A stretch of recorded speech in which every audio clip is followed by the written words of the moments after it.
We welcome him back, Christopher Hitchens, Vanity Fair. Good morning. Good morning. Thanks for being with us, and the author of this book, No One Left to Lie To. You talk about it inside the book. How'd you come up with this title? There's a guy, there is a guy, a good man called David Shippers, who was, he's a Chicago Democrat, rather of the old school, prosecutor, who was hired by Henry Hyde to be the chief counsel for the House Judiciary Committee. And in his summary speech, closing speech to the impeachment debate before the committee, he said, look, the president has now lied in a civil deposition, he's lied to a grand jury, he's lied to all his cabinet, he's lied to all his colleagues, to his family, to the American people, blah, blah, blah. There's no one left to lie to. And I was watching this, I had an earlier title in mind for the book. It was even in the catalogue already. The publishers were furious when, having seen this, I was watching it at Miami Airport on Airport TV. I thought that's got to be the title, it's perfect. What was the original title? It was going to be Ask Not, Tell Not. Why did you and your publisher select this picture for the cover? I had no idea till I sat down with the design people how many pictures there were of Clinton looking both smug and wicked and mendacious all at the same time. But that is almost the perfect one. And there's also a hint of triumph here in this one, as if he really does feel, I think that's everybody. I don't think there can be anyone left to lie to. When I say but my book is addressed to all the people who wanted to be lied to, and who still do. So in a way, he wins again until I can turn the tide. When I say the name Sidney Blumenthal, what comes to mind? Old friend of mine, unfortunately also an old friend of Mr. Clinton's.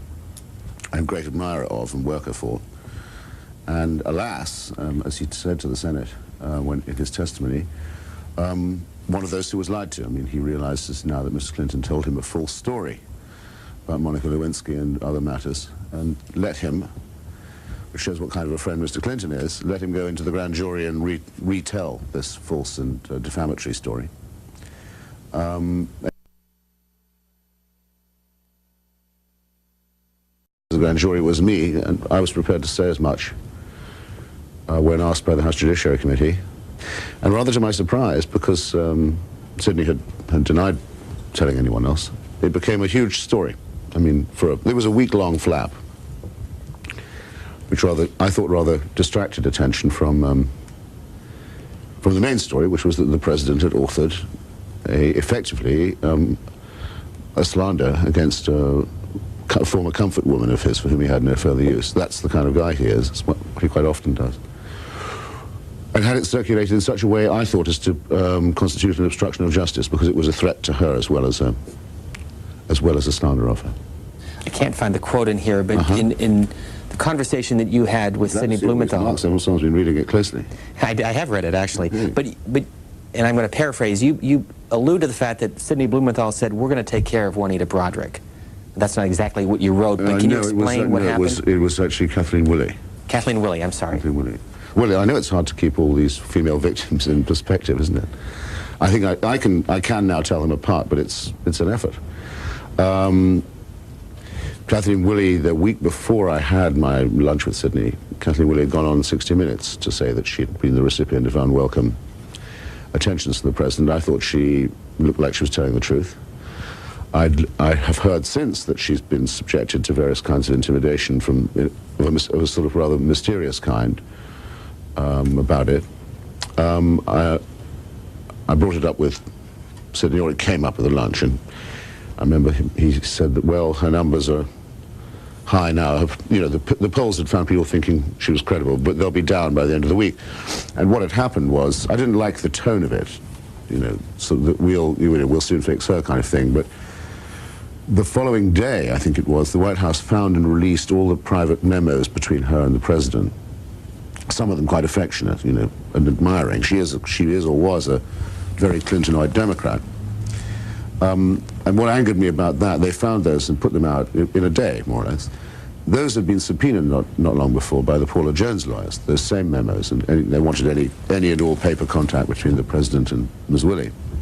White House said, sorry, we just can't seem to find them. We just can't find them. You can subpoena us all you want. We can't put our hands on the papers. Once they needed to reply to 60 Minutes, though, they found the papers in short order. And that struck me as so typical of the MO of this White House. It's so 10th rate and nasty and underhand. Like everything about this president and his tactics. Midway through the book, you point out, first of all, that the president had precisely 2 cabinet meetings in 1998. Yeah, count them, 2. One in January. To lie to the cabinet. And one in August. To tell him he was going to have to tell some bit of the truth, after all. And sorry about that, guys. He didn't really say sorry, as a matter of fact. He defended himself in the usual bombastic way when Donna Shalala said, well, you know, you could get the impression, Mr. President, that you'd kind of put yourself ahead of, you know, all other considerations, your friends, your policies, all of that. You really were thinking only of yourself. He whirled on her and said, well, you're the sort of person who would have preferred Nixon to Kennedy. Why did he say that? Well, I think he'll say anything. That was the comment that was overheard afterwards. He'll try anything. He's a complete solipsist. And he's completely without scruple. But I think the consequences of the first meeting are the graver ones, because at the end of that meeting, whether the cabinet were persuaded by his lying or not, I don't know, in their hearts, so to speak, but they were induced to go out into the street. The Vice President did, and the Secretary of State did, and make complete abject fools of themselves by saying they were absolutely sure he was telling the truth. Now, that's what everyone sees when they see Madeleine Albright coming to a negotiation now. You know, they see, oh, well, great, there's the woman who believed the president about Monica Lewinsky and went out and stood outside in the street and said, everything's fine. Nobody resigned. Only one person has resigned from this administration. It wasn't over any of these things. And it wasn't someone who'd been humiliated, as these people were. They've lost all their pride, all their dignity. Later in this chapter, you say that I've known a number of people who work for him or with him and who have worked with this man. They act like cult members while they are still under the spell and talk like ex-cult members as soon as they've broken away. Yes, that's true.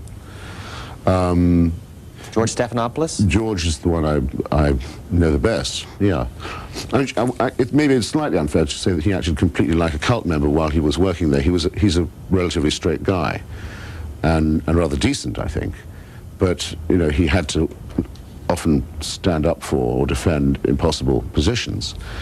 He talks much like an ex-cult member now he's left there. He talks like someone who will say, this is, you know, believe it or not, trust me, I used to believe this. This is how I used to think. And now, I can't imagine how I did, but I don't think it anymore. That was what made it familiar to me.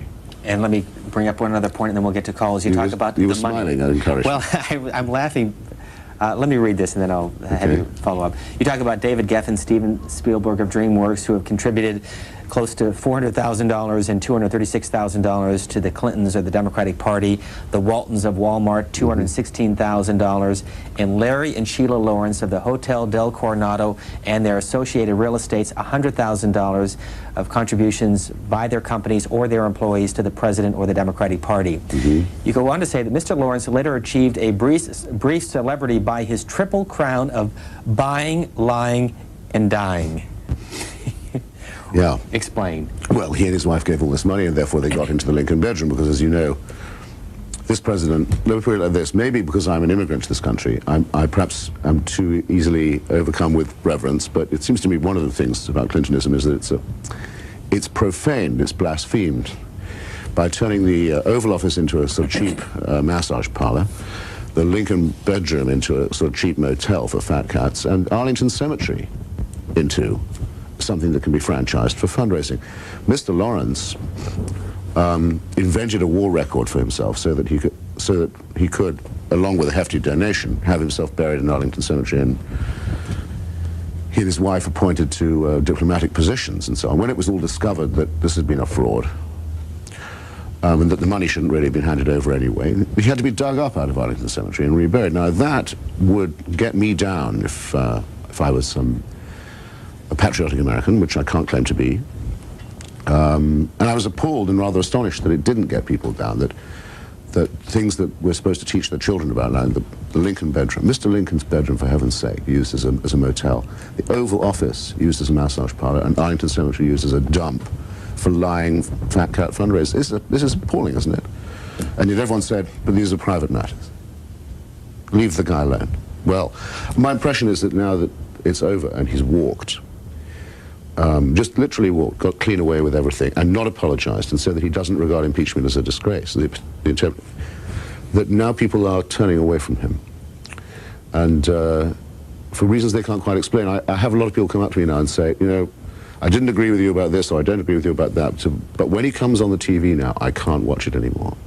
So I'm really hoping that that's going to become general. And if he can't be thrown out of office, at least people will turn their backs on him.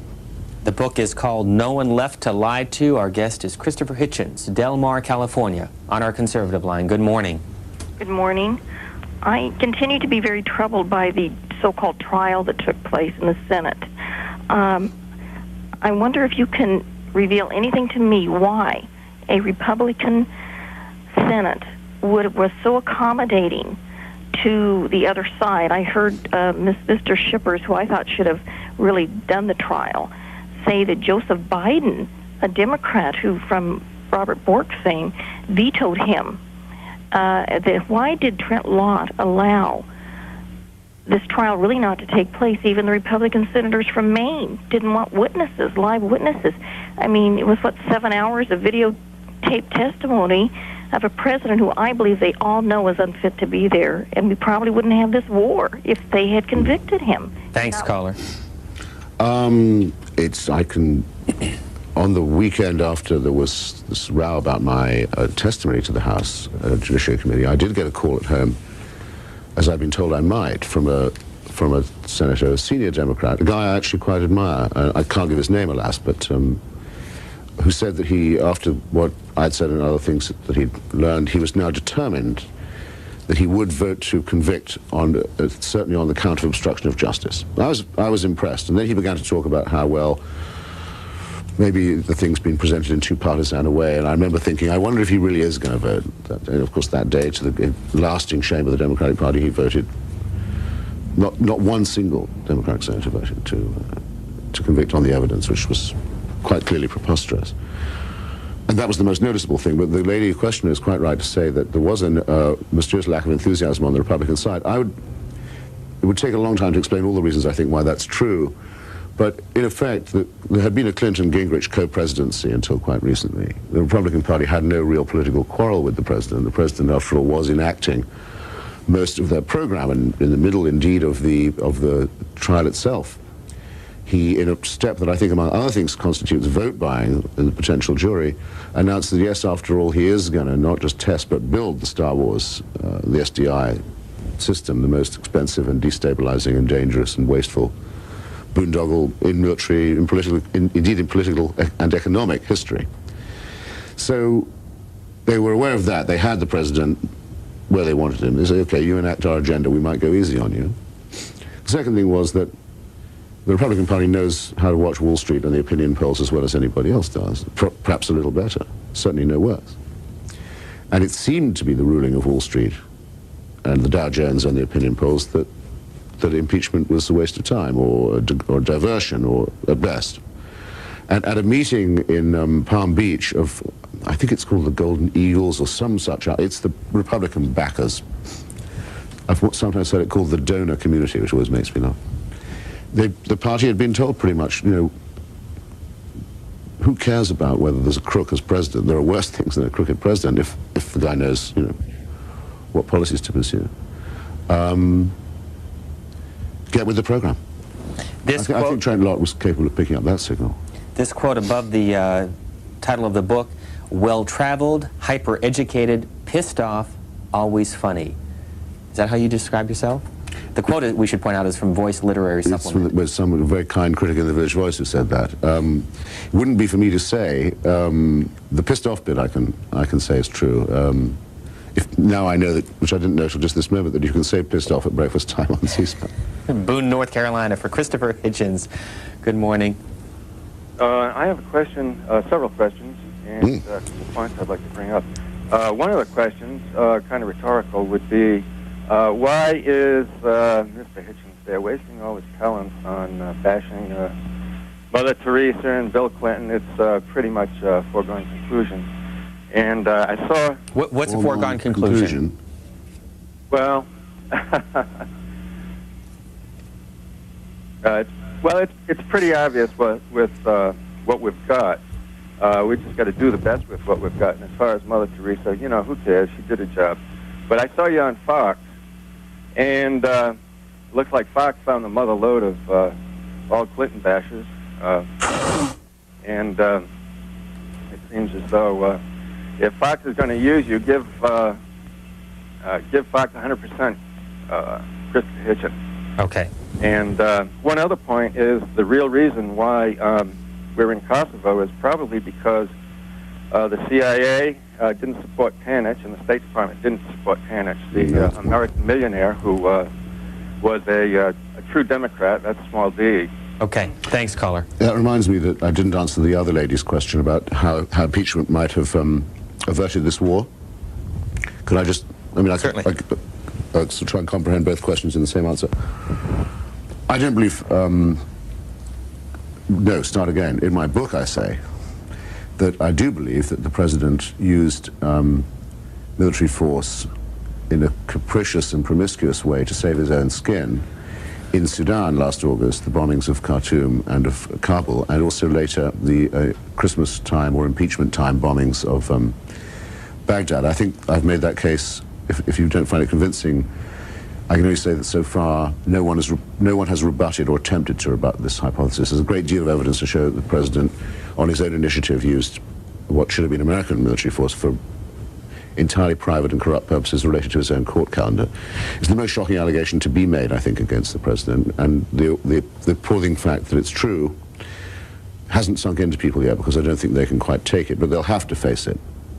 And of course it's conditioned the responses of other nations to any threat or promise made by the president, because they know that at least they can suspect him of this, which is not a healthy state of affairs. However, I think there was going to be a confrontation in Kosovo anyway. I don't believe for a moment the president engineered such a thing in this matter. It no doubt suits him that he can pose as commander-in-chief while the Cox report on China is coming out and one or two other things, such as very believable rape allegations, are circulating. But I don't blame him for taking advantage of that. I mean, almost any politician would, and it clearly suits him to do so. He's a lousy commander-in-chief, as you can see from the progress of the war. Not one of the things said by him about why it was being fought or how turned out to be true. But I don't think it's a wag-the-dog state of affairs. Mr. Panich I've met. He was a Californian Serb, successful businessman, and, funnily enough, old political friend and colleague of Jerry Brown's. And there was a time when it looked as if he might, if there was a fair election in former Yugoslavia, he might win. And he was opposed to the atrocities in Bosnia and the totalitarian character of the Milosevic regime. And yes, it is a shame in a way he didn't get more support while he was a live candidate. We don't do anything to help the Serbian opposition. Christopher Hitchens grew up in South England, a graduate of Oxford University. Our next call is from Wichita Falls, Texas. Yeah, Good morning. I was there with the president. Were you? I was at Oxford at the same time, yeah. Did you remember him? Did No. you meet him? I remember the house where he lived, because it was the number of draft resistors were there. And I was a supporter of the anti-war movement. Was it Bodleian College? Balliol was my college. Balliol. Mr. Clinton was at University College. 46 Leckford Road was where they used to hang out, and I used to go around and help dish out leaflets and that kind of thing. The president, unfortunately, turned out to be not a draft resistor, but a draft dodger, which is a quite different thing. I think never to be confused. There were a lot of very brave young Americans in that stage who were prepared to take the consequences of opposing the war. One of the early signs of Mr. Clinton's lousy character was that he wasn't prepared to take those consequences. He just wanted to squeeze through and avoid the draft, which is not a creditable position to take. His roommate, Strobe Talbot? I remember Talbot. I remember Ira Magazine, and I remember quite well. I knew him, just my luck. Robert Reich, Strobe Talbot, one or two others now I think about it. The name will come back to me. Let's get this call from Texas, if you think of it. Go ahead, caller. Thanks for waiting. Good morning. Mr. Hitchens, I think you're about the lowest of life. You have never liked this president. You've never liked him. I want to make a comment, and then I have a question. You have been from the very beginning onto this. You're a Jerry Brown fan and that kind of people. It doesn't matter who it is that you don't like. You run around the Fox, you do all these things, and you lie. You people like you have made a mint off of this president. You write books. You have no sources for it. You sitting there talking about you knew where he lived. Well, I'd like to see the picture. I'd like to see somebody tell me, besides people like you. I've been watching this, and I used to live in West Memphis, Arkansas, by the way, so I know a little bit about Arkansas. I know a little bit about Paula Jones. and I know her relatives, and I know someone that works for the state who is named Paula. So, I mean, this old crap is a little tiring by now, and your books are running out, and I hope you don't sell one. Now, about Sidney Blumenthal. Why do you want to go and get on to your friends and go on about all this crap? You people are just absolutely sickening. You can't do anything on your own. You don't write real stories. You put out gossip and rumors about other people. You are sick. Okay, we'll get a response. Thanks, caller. I quite often get asked if I've sort of got Clinton on the brain, you know, and in a way, I suppose I have. I mean, and that is partly because, as the lady says, I did, from the very first time I saw him in New Hampshire, I did think there was something revolting about him. Not something more than a political disagreement. In other words, I hated his politics and his dishonesty, but I thought there was something potentially monstrous about the guy. This was because, I don't know if you remember the case, but when he was in trouble in the polls over Jennifer Flowers and his lying about her, he went back to Arkansas, of which he was still governor, and supervised the execution of a mentally disabled, in fact, a lobotomized black defendant called Ricky Ray Rector. A very cruel and cold and nasty attempt to sort of show that he could be a tough guy. And I was appalled by that, and also by the silence of the liberals about it. And I have, yeah, it's true, I have detested him ever since. What do you think of Mrs. Clinton? It may have upset, it may have made me sick, I don't know.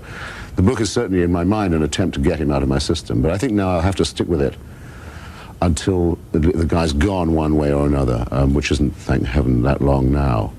As for the Mint, in case anyone wonders, I mean, you try it. I hope my publishers are listening. This is published by Versoge, the small house that's the publishing arm of the New Left Review. I don't think I've had an advance yet, and if I told you how much it was, you wouldn't believe anyway, because you'd think I was lowballing it. Mrs. Clinton, I've met... Do you want to say the amount? I think it was $5 grand, which it has to, you know, it has to make that back, so this is why I hope people are going to rush out and get it. $5,000 to write this book. Mrs. Clinton. Mrs. Clinton. Well, I can't understand why people think she's owed a Senate seat. Somehow it seems that after all she's done for us, we ought to find her a place in the Senate. I don't get this at all. What has she done for us except be the self-pitying, robotic defendant of someone who is a pathological liar, almost certainly a rapist, and, as I show in the book, a minor war criminal. All she's done is say that it's always someone else's fault. That plus, I suppose, very nearly single-handedly took the work of many people over many years to build up a consensus on national health coverage and universal health care, and just piss it away in a couple of months, so that now there's no question in anybody's mind that the healthcare situation in the United States is much worse than when the Clintons were elected, very much worse, steeply worse, both for the profession and for the patients, because of the takeover of the whole healthcare business by the HMO racket. Probably one of the greatest single social disasters of the century. I don't see that she gets a Senate seat for that, do you? Fort Walton Beach, Florida, on our conservative line. Good morning. Hello, Mr. Hitchens. I'm a conservative, and I hope I'll be a contrast to your previous caller. She sounded pretty conservative to me. Position on Mr. Clinton, even though we have different ideological views. My comment is, I would like to ask your opinion or to get your comments on the comparisons that have been made to what's going on in Kosovo. A lot of people have compared the situation in Kosovo to what's happened in World War II and Hitler, and also to the beginnings of World War I. I think a more appropriate comparison would be to what happened in Waco under Janet Reno, and the massacre of innocent people in that situation. Here you had a despotic individual that was supposedly, or it was rumored, was conducting atrocities on the people that were under his control, and then you had the government step in and with their jackbooted thugs came in and actually massacred innocent people in an attempt to right the wrong that they were attempting to do. And my other concern is the lack of response in the country for such a thing. In other words, there appeared to be no outrage. And I'd like you to get your comment on that, please. Well, I don't think there's any comparison at all between Mr. Koresh and Mr. Milosevic, and presumably neither do you. I don't know whether you intend the analogy to go that far, since you appear to think that Mr. Koresh was innocent. I mean, I don't know that that's absolutely true. I think the signs that it wasn't a very nice organization to belong to, especially if you were a kid who hadn't had the option of joining. That's usually true of these cult groups anyway.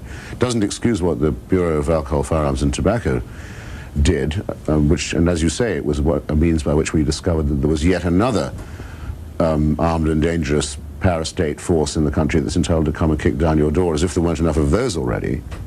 So I'm with you so far, but Mr. Milosevic is everything that is said of him. I mean, you did have to call him Hitler and all that kind of thing, but I was in Sarajevo for a while, and I've been in the region a fair bit, and I'm convinced myself that the charge that he's an aggressor and a racist and a dictator and a war criminal are all absolutely solidly true.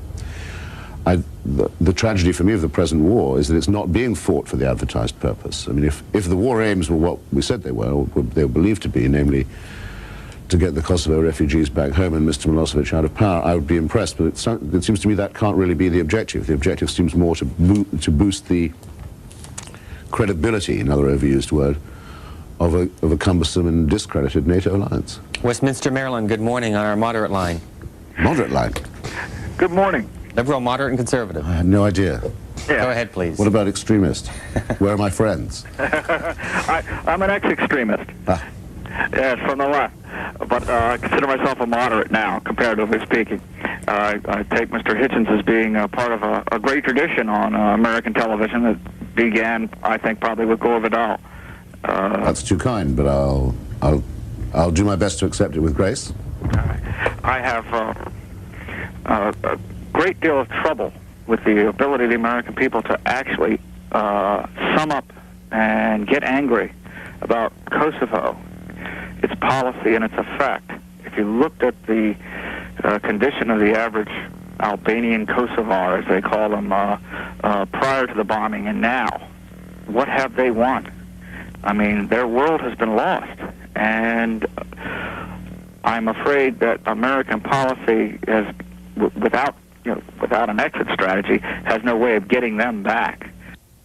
Mr. Milosevic has an exit strategy, though, doesn't he? I mean, or rather, an exodus strategy, and he's had one for a long time, and of course everybody knew that he was planning to do this. And that's what makes it so disgraceful. Mike Kelly did a very good column about this in the Washington Post a little while ago. He noticed the press briefing given by Prime Minister Massimo D'Alema of Italy, the new Italian leader, who'd been in Washington a couple of weeks before the bombing, and had been to see the president, because Italy's the frontline country. It's the nearest to Albania. That's where the air bases are, and that's where the refugees are going to try and head. If they can splash their way across from Bari, that's where Albanians always try and go. So in all those three ways, Mr. D'Alema was entitled to ask, what the real plan was. And he said, in his briefing, so I asked the president, what will you do if we bomb and it doesn't change Milosevic's policy, but he does turn on the Albanian Kosovo population, civilian population? Perfectly good question. I mean, anyone, he would have been a fool not to ask it. And he told the press that the president looked at him as if he was hearing the question for the first time, as if that thought had not occurred to him. And that he then turned to Sandy Berger. I'd hate to be in a position where I could only rely on Mr. Berger for advice, I must say. And said, well, what would we do, Sandy, in that situation? And Berger said, well, I guess we'd just keep on bombing. Well, this is outrageous.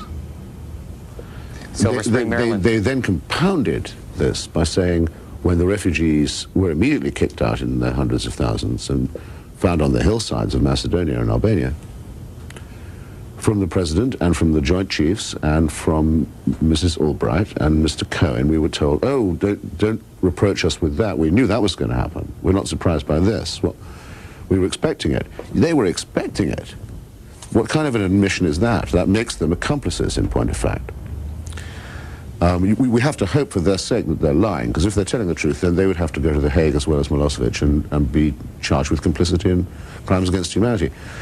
The reason it's possible they are lying is that if they knew it was coming, then why were there no blankets and Pampers and food parcels and bottled water at the frontier? I mean, if they were expecting this flood of immiserated, homeless, terrified people. They certainly didn't look as if they'd made any provision for it.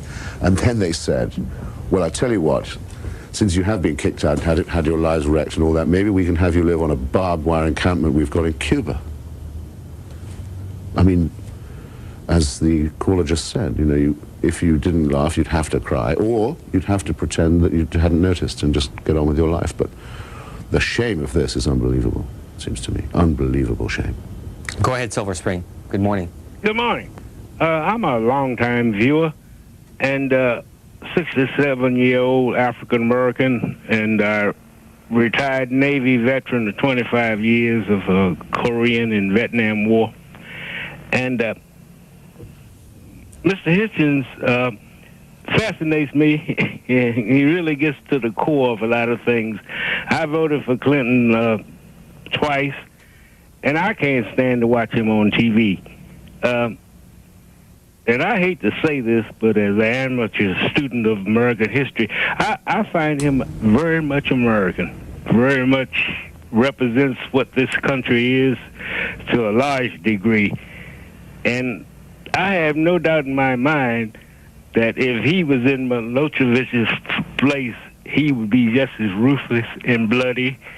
And if he had it in his power to really direct the armed forces during his impeachment, I think he would have surrounded the Capitol building and probably rounded up all the Republicans and paraded them off somewhere. Caller, did you vote for the president in either of the two elections? He said twice. Twice? I'm sorry, I missed that He said part. twice. Twice too many. What turned the tide for you? Just watching him on TV, his facial expressions, his wiggle worming. What do you think of this picture on the cover of Christopher Hitchens' new book? Yeah, it almost nauseates me, and a lot of his facial expressions. There's no doubt that he's a smart man, but I don't know. We'll get a response. Thanks. Americans, I guess, believe that O.J. was guilty too, so me and my wife go around and around on these various subjects. But since I'm fully retired, I'm a C-SPAN addict, and I watch it constantly, you know, and I appreciate getting through to express my humble opinions. We're glad to hear from you. We'll get Christopher Hitchens' humble response. No, it doesn't get any better than that. I think we should just let him speak for himself. Good man. Iva, South Carolina. Good morning. Good morning. I hate to disappoint the woman that called earlier, but I can't wait to go buy your book. Huh. I share every thought in your head. Let me ask him, he brought up a good point. Is this now at bookstores? Oh, yes, at fine bookstores everywhere. And what about Amazon.com or Borders Online? It was number 15 on Amazon.com's list yesterday, I was pleased to see. And how much is it, by the way? Well, I think that depends where you go buy it. My publishers are either too cheap or too slithery to actually put a price on the cover. But places like Barnes & Noble, I guess, discount books. I think it'll run you, though, about $18. I must say, I think that's rather a lot for such a small book. But if you don't like the president, it'll probably be worth it to you. And if you do, it'll certainly be worth it to you. Go ahead, caller. I'm sorry. If you do like the president, it's the best $18 you'll ever spend. So you'll spend $18 for this? Well, you could probably get it for $15. Well, shop around. I have distrusted him from or buy in the very bulk. beginning. And thank you for your book, and I'm looking forward to reading it. Thank you. No question, caller? Just a comment? She must have hung up. Phoenix, Arizona. Good morning for Christopher Hitchens. Yes, sir. Good morning. Good morning. I just wanted to comment on one of the calls that Mr. Hitchens received from the woman, and it was with great criticism. And I think it is typical of the non-thinking liberal segment of the population. And I would further opine that this country seems to be now run by propaganda, fear, and paranoia. And Nope, gone.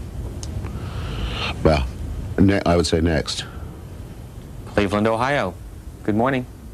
As far as what you're stating, basically, you're only stating your views on all of this. Don't state anyone else's. I can't hear you because do you really have any facts to back anything?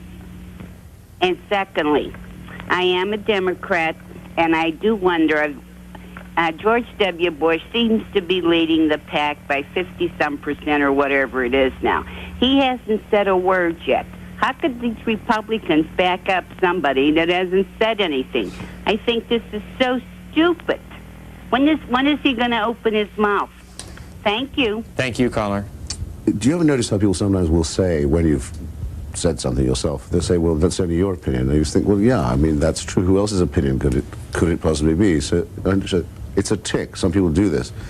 That's my reply to that. As to assertions of fact, yes, I do, and the book contains one or two of those. I mean, the most, so to speak, damning or horrendous accusation I make against the president, which I've made elsewhere and in print and on the air, that he did wag the dog over Khartoum in August and Afghanistan in August and Iraq in December. I wouldn't, believe me, I'm not ducking your question, but I have put it out in print several times. No one has yet come up with the argument that disproves the evidence as I lay it out and the timeline as I lay it out. The way, for example, I'll give you one fact, that the president wouldn't consult the Joint Chiefs about launching those missiles. He kept them out of the decision. He wouldn't talk to the CIA or the FBI as far as possible, made it a personal presidential matter of caprice, and thus hit the wrong target because there was no time to find out it was the wrong one. And the reason for the hurry was that Ms. Lewinsky was due that day to go back to the grand jury.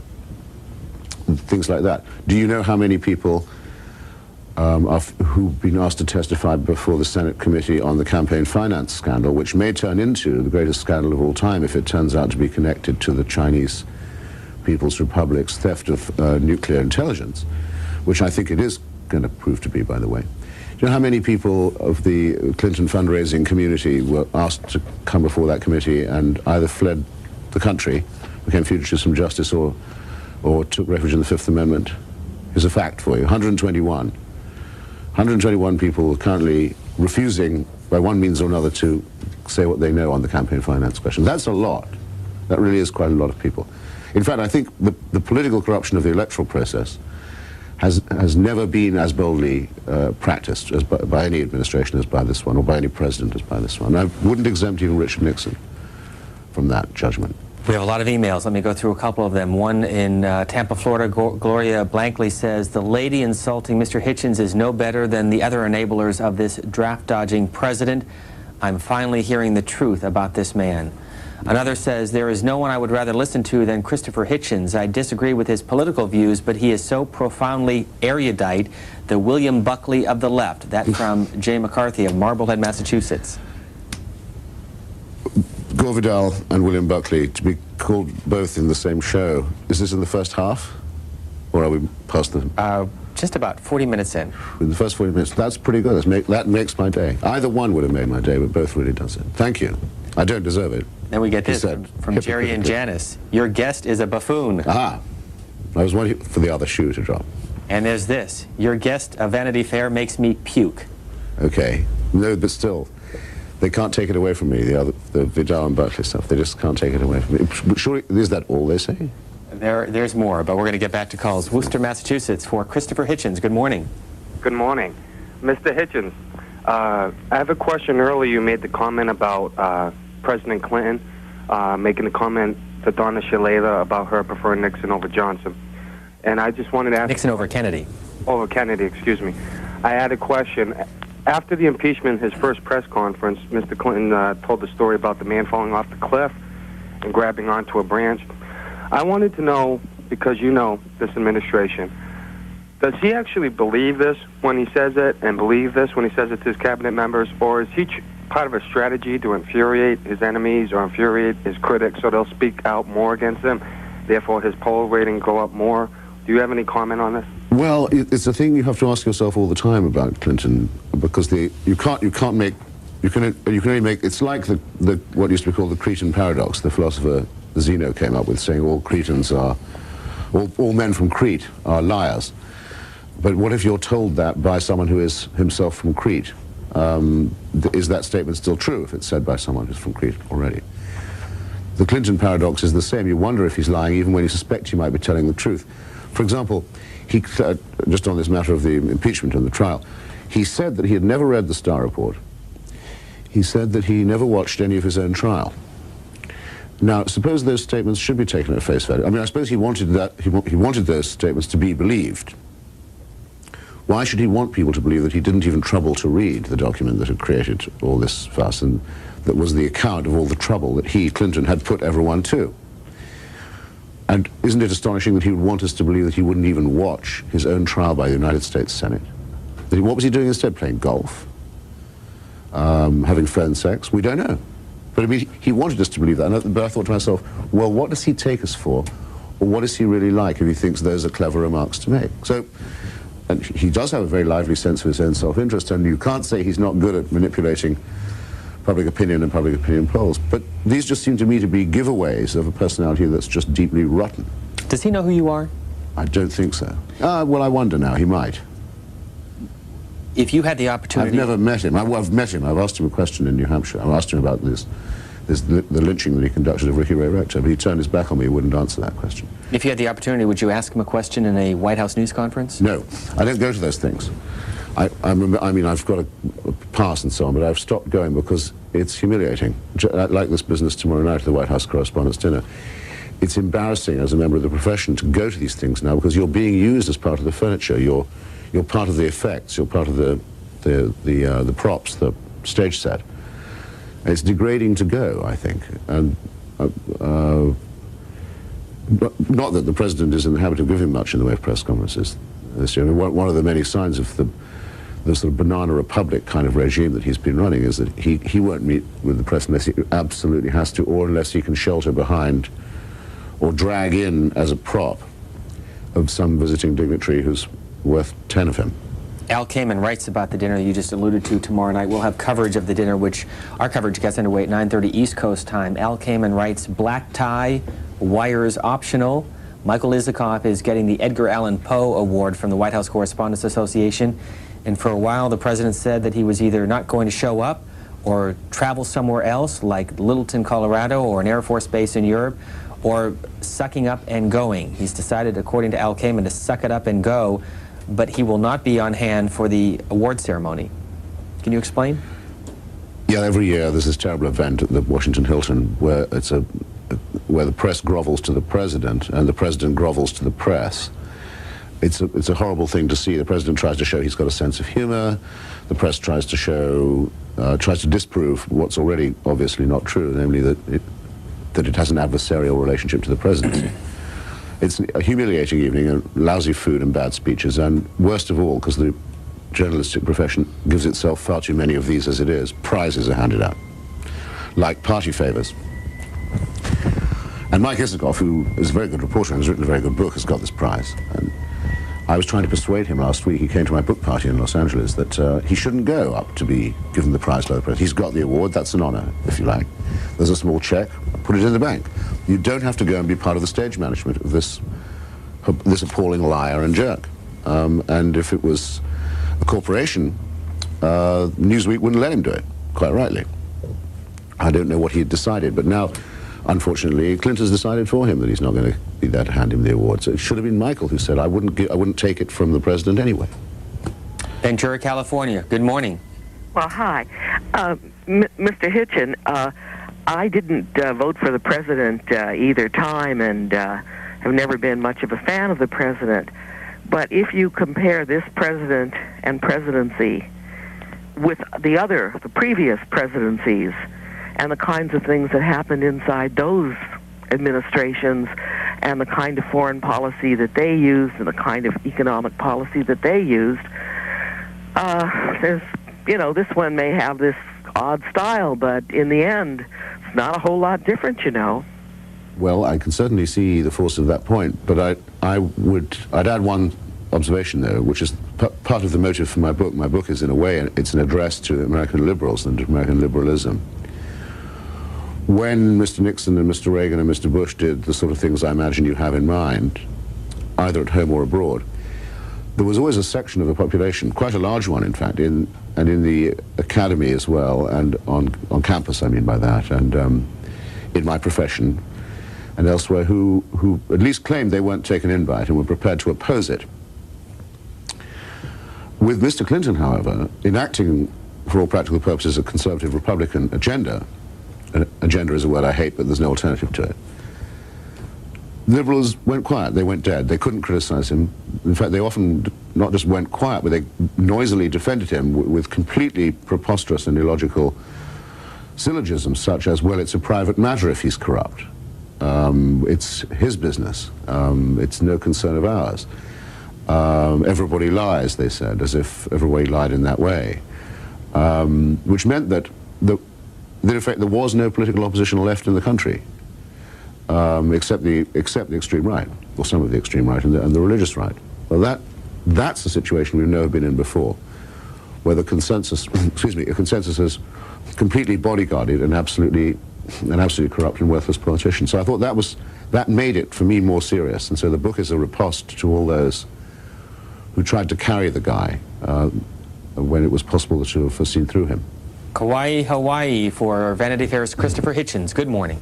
Hi, good morning. I'm a little bit nervous, so, bear with me. What time is it there? I actually don't know. I kind of sit up and watch C-SPAN a lot. What I wanted to ask Mr. Hitchens was,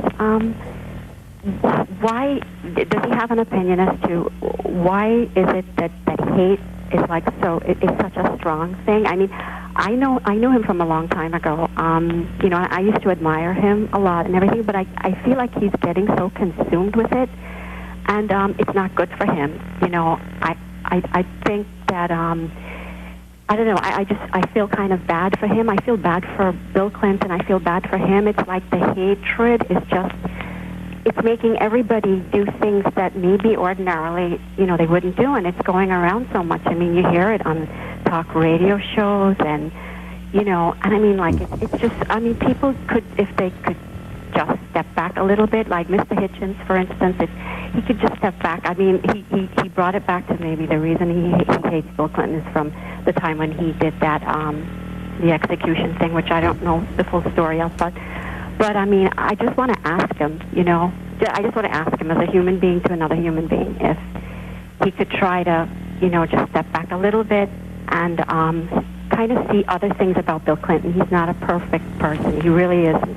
He's very imperfect, but he does have good, a good side, like everybody else. I'm sure he does. Mr. Hitchens, I'm sure you have some things that are good about you and some things that are not perfect. I'd be glad to think so, certainly. As she says, she doesn't know about the Ricky Ray Rector case, the killing of this defenseless and disabled man, but very few people do. Whereas if a Republican candidate had tried to extricate himself from a tough primary by killing a lobotomized black man, I think the name of that man would be very well known by now, because among other things, the liberals in the press would have made a big stink about it. The appalling thing about Clinton is that he's been able to do these things and not be questioned by the liberal community, the liberal constituency. Sorry, I'm not going to step back, ma'am. I can't oblige you. Among other things, I have a book to sell, so I have to go out on the road with nothing but a smile and a shoe shine. Seattle, Washington, good morning. Hi, I'm a little nervous. I've never done this before. So, is there a nervous line? No need to be nervous. Go ahead, caller. Well, I followed Mr. Hitchens for a long time, at The Nation and all that, and a good writer because he infuriates me one time, and then I totally agree with him the other time. I do take umbrage at the description of Sister Mother Teresa as the ghoul of Calcutta. I thought that was a bit much. But as far as this third way that Mr. Clinton and Mr. Blair, whom I throw on the same boat, are furthering, is this Kosovo and NATO agenda part of that? And does this third way take into account the cultural differences, or is it in fact their desire for a monoculture oligarchical type system that overrides the cultural differences between people? Well, does that make sense? Yes, it does. Though I'm not absolutely certain what you... I think I'm going to make a guess as to what you mean by the second point. But on the first one, I think it certainly is true of Mr. Blair, who is politically, or you might say ideologically, sympathetic to Clinton and similar to him, though I don't really think Clinton has any ideology beyond his own selfishness and the needs of the hour. But call them political twins if you like, and the third way is the name they give to their project. Mr. Blair, I think, has convinced himself over the question of Serbia and Kosovo that it is possible for people of his generation born since the Second World War, Mr. Blair's even younger than I am, to fight a war that is definitely not motivated by self-interest or by empire or by any of the things that people used to suspect war of being motivated by, and that is international and legal and humanitarian. I mean, I think he thinks that that would be the achievement of his generation. So yes, that's true, and I think he thinks it's true of this war, and I must say I think he's picked the wrong war to say this about. But one of the things that makes watching this nightmare in Kosovo so appalling is precisely that. You can't say that the war is being fought for a purpose that is, as advertised, ignoble. As advertised, the purpose is a noble one. That's pessima corruptio optimi. I was taught when I was taught Latin, which I now don't remember much of. It means the worst is the corruption of the best. If you were to write a profile of Christopher Hitchens, which adjectives would you use to describe him? I really don't think that's a fair question. I mean, you'd have to ask somebody else. But I hope, well, no, I'm not even sure I should say what I hope would be said. Can't do it. Were you really up all night? I was up a lot of the night. Why? I've had a lot of work to catch up on. There's a lot of work I've got to do before I can go off on the road, which I'm about to do. I'm about to set off on a little tour of the country, beating the bushes. The smile and the shoe shine are coming into play. When do you work best? Late at night, as a matter of fact. Probably a shame, that. Children are asleep, phone doesn't ring, it's quiet, except for the, you know, screams and gunshots and things like that. In the book? And I like to work there. The book dedicated to Laura and Sophia? Yes, my daughters. How old are they? Sophia will be 10 this year, and Antonio will be 6. Pensacola, Florida, good morning. Yes, hello. I won't turn this on mute. I would like for you to give me one statement that Clinton has said to you that you could say he is a direct liar. You know, perhaps at Oxford or wherever. One statement he has said directly to you. To me personally? Beg your pardon? To me personally, you mean? Beg your pardon? To me personally, sir. Yes, to you personally. And you say you've known him since Oxford. You know him back when he was in Oxford. I mean, even back then. Can you tell me one? No, I think I may have let you get the wrong impression. I very carefully said I did not know him at Oxford. I'm contemporary of his from there. I knew other people who lived at his address, other contemporaries of his, American and British, and so on. But I've never met the guy except for once in New Hampshire, where he wouldn't answer a question I asked him about the, I thought, judicial murder of Ricky Ray Rector. It was funny, too, because he was looking very much for a change of subject from Jennifer Flowers, which was all that my colleagues would care about. And I thought, as a test of character, surely executing a lobotomized black man is more strenuous test, more interesting test than lying about Jennifer Flowers. So anyway, I said, well, Governor, I do have another subject. And he sort of turned as if that would be nice. And I asked him about this, and he just turned his back and walked away. It was on the tarmac at some airport in New Hampshire. Chicago, good morning. Yes, good morning. Good morning, Mr. Hitchens. Good morning. I've watched you over the last year and a half or whatever, and I have to admit I disagree with most things that you say, but I respect the way you stick to your guns, and I would like to see, perhaps with your very direct, acerbic form of journalism, using that in maybe a little bit more positive way, highlighting other things. But I think you certainly yourself, and also Mr. William Bennett, who I used to completely disagree with, I think a lot of things you've said we're actually now seeing have turned out to be true. I'm not talking about rapists or war criminals. I think that's a little bit below your intellectual level, to be quite honest with you. But anyhow, my question to you is about the Kosovo crisis. Two very quick questions. What about this double standard in the Rambouillet Agreement, where one of the stipulations is that the Kosovo Liberation Army is supposed to be de-armed or unarmed? And yet we have the Western media now eulogizing them that now there are 20,000 people and whatever. And I have a feeling the Kosovo Liberation Army is just doing the dirty work for Clinton. He doesn't have the moral strength to send the troops in. I think he does an injustice to the troops, because I'm sure the Marines, the British paratroopers, the French Foreign Legion, they would go in there seeing what's going on. Caller, I'm going to stop you on that note because we are short on time and we'll get a response from our guest. Thanks for the call from Chicago.